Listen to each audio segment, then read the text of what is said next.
If you enjoy psychological suspense thrillers, then author Elizabeth George is no doubt on your radar. The New York Times best-selling author is a superstar of crime fiction in this whole world, and her latest book is called Just One Evil Act. Welcome, Elizabeth. Thanks. It's great to be here. So first off, tell us what the book centers around. Centers around a child in danger. Yes, it does. It centers around the kidnapping of a little girl from London, an Anglo-Pakistani girl who's the neighbor of one of my continuing characters, Detective Sergeant Barbara Havers.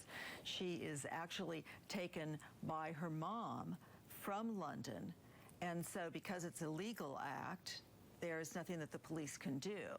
But then she's kidnapped once again in the town where she has been living for a number of months, the town of Lucca in Tuscany. Wow, she's having some bad luck. This really continues the Inspector Lynley series? That's right, it does. It does. This is the 18th novel in the series. Yeah. All right, so you're American. Yes.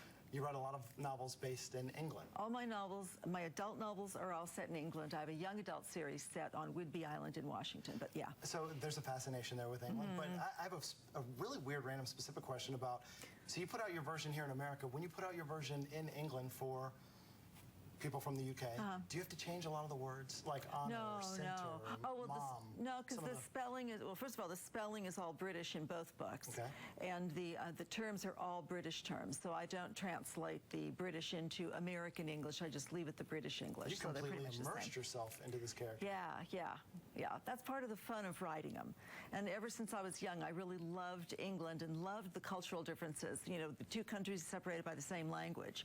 And that was just sort of part of the fascination for me.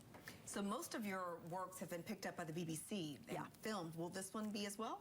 I don't know. The BBC filmed a number of the books, and then they filmed a number of their own series specials with the same characters playing and the same actors playing Lynley and Havers. But I don't know what will happen in this one, whether they will pick it up or not.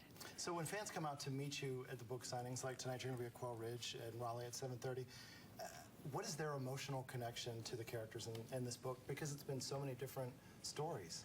Well, I have found over time that the readers become really, really attached to the continuing characters, which is really gratifying for me because that was what my hope was when I first started this series in 1988.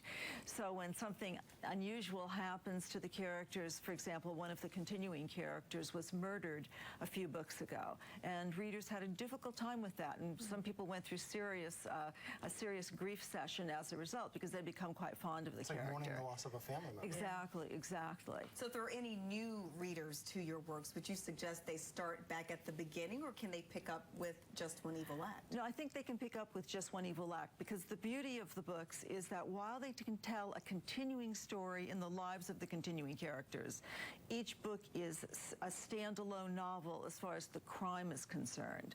So I've had people read the Lynley books in all kinds of different orders, from starting at the beginning and moving forward to picking them up here and there. And both groups of people have said that it's a great read for them no matter what they do. And I've just always been fascinated by authors. How long does it take to write a book? These books take about 15 months to do from the time that I leave to go to England to do the research to the time the rough draft is done, and then 3 to 4 months after that to do the second draft and the third draft. Wow. Well, it was so nice to talk with you. Thank you. It's great to be here. And you can meet Elizabeth tonight at Quail Ridge Books in Raleigh. The event is at 7:30.